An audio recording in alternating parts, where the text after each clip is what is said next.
all, today I'll be presenting my Chem 709 short test 1, which is basically based on the two readings provided. As you can see, selection of techniques used in food analysis, and the second one is statistical assessment of results of food analysis. So to begin with, scientists analyze foods for its composition, structure, chemical, physical and biological properties. Scientists use this information for research purposes and for monitoring product quality. Sample selection and preservation. The first step in food analysis is sample selection. The sample should be identical to the material from which it has been removed.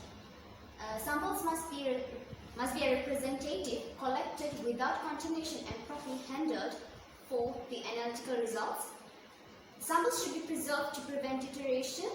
Preservation involves the control of temperature, moisture, oxygen and light, and sealing the sample in a container and placing it in a refrigerator. Containers must be dry, sterile and unbreakable. This is to prevent any microbial growth in the sample. Okay, the second one is extraction. Food samples frequently have to undergo extraction, separation or concentration procedures prior to analysis. Foods contain a myriad of compounds and are not homogeneous, often forcing the removal of interfering components and the isolation of the analyte before an analysis is attempted. Common procedures include distillation, filtration and precipitation. Application of techniques. So the instrumental methods are chromatographic, spectroscopic, physical and biological techniques. Chromatographic techniques is based on the distribution of partition of a sample solute between stationary and mobile phase. Some of the examples are gas chromatography, HPLC, which is the high performance liquid chromatography, and supercritical fluid chromatography. Spectroscopic techniques is based on the interactions of matter with electromagnetic radiations. Interactions can take the form of absorption and emission and can be detected by using emission, transmission and reflection design.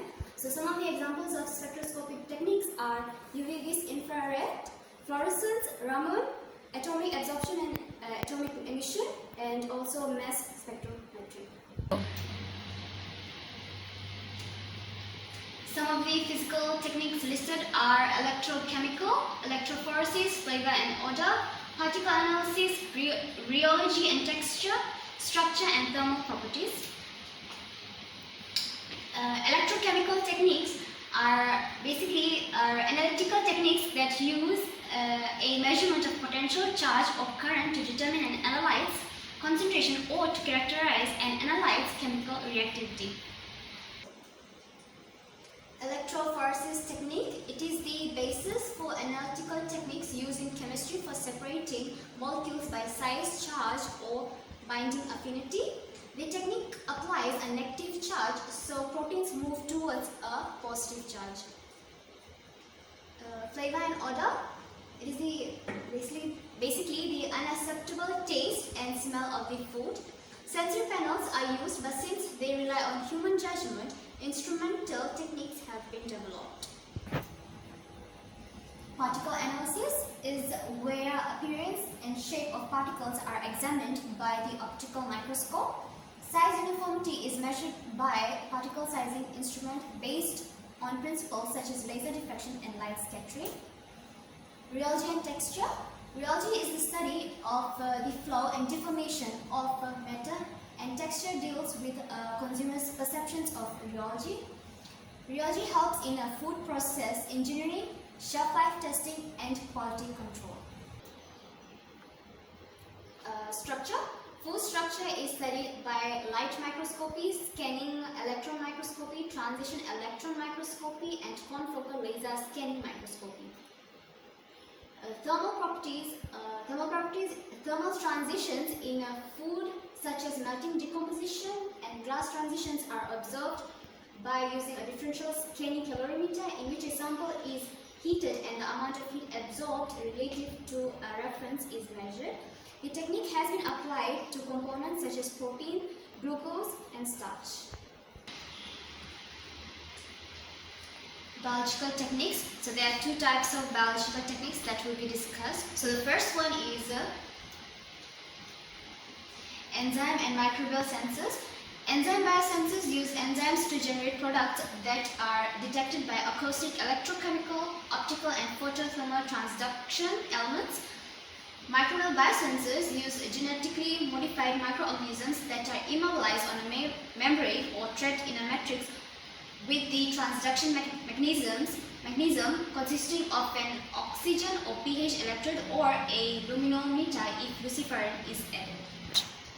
So the second biological technique is immunosensors. These are biosensors in which the biological recognition elements are antibodies that are attached to a solid support and bind to a particular antigen or antibody in the sample. Moving onwards with reading 2, I'll be discussing uncertainty and precision. A key concept is that uncertainty of measurements is often desirable to be able to cite a range within which we are confident that the true value of a concentration lies. The broader the range, the larger the uncertainty. Uncertainty is influenced by three main factors, which are measurement, sampling, and calibration error. The experimentally estimated value of a concentration relates to the intrinsic value in absence of measurement error by this formula, and this E stands for the error, measurement the three errors that are being shown. Each of the errors in themselves form a distribution and they originate from several different sources. They are sums of several distinct distributions, but an important theorem states that the sums of different symmetric distributions normally approximate to what is described as normal distribution, characterized by a mean and standard deviation. The larger the standard deviation, the larger the uncertainty. Accuracy and bias. Accuracy relates to how close a result is to the true result. For example, if a true concentration is 103.24 milligrams per kg and the measured concentration is 105.61 milligrams per kg, then there is 2.3 milligrams per kg inaccuracy in the measurement process. The closer the measured concentration is to the true concentration, the more accurate it is. Measurement process can be precise but not accurate. For example, a balance might be poorly calibrated, so although the results of replicate analysis might appear quite similar, they are all in error by a given amount. This type of error is called bias.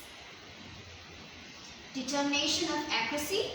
It is often hard to determine accuracy than precision or uncertainty because this cannot easily be performed using replicate analysis.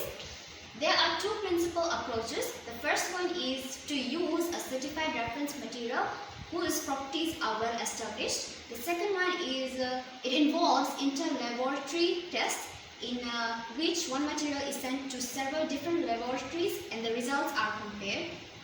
Because of difference in means, to determine whether mean measurement from one source is significantly different from that from another source, comparison is done between means from both sources to their standard deviations. If the mean measurements are many standard deviations apart, then the difference between means is significant and it can be said that there is bias in one of the procedures relative to the other. To do this, the first step is to calculate the pool standard of the two procedures. So this is the equation or the formula of calculating pool standard. And as the information are given, S1 it represents the standard deviation obtained from procedure A, which is this one, and the N represents the corresponding number of samples.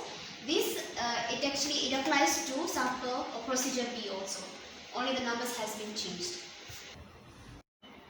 The next step is to compare the means and calculate the statistic, and this is the formula for finding it. And going onwards, calibration. Calibration is an important procedure in analytical chemistry. It involves forming a mathematical relationship between concentration and a measured variable such as chromatographic peak area or a spectroscopic absorbance. Classical calibration. There are several ways in which a calibration model can be formed between concentration and analytical response.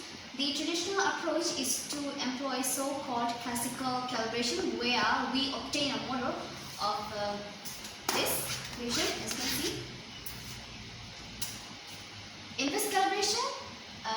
Inverse calibration yields more reliable predictions than classical calibration. An inverse regression equation has been given. As you can see, it can be either or. Error analysis. Error is the difference between the true result and the measured result. If the error in the analysis is large, serious consequences may result, as reliability, reproducibility, stability, and accuracy are the basis of analytical chemistry. Confidence intervals. A confidence interval is a range in which the true value is likely to fall in. These values are based on the data which is used in the statistical analysis. Confidence intervals are based on three things: point estimate, confidence level, and standard error. Thank you.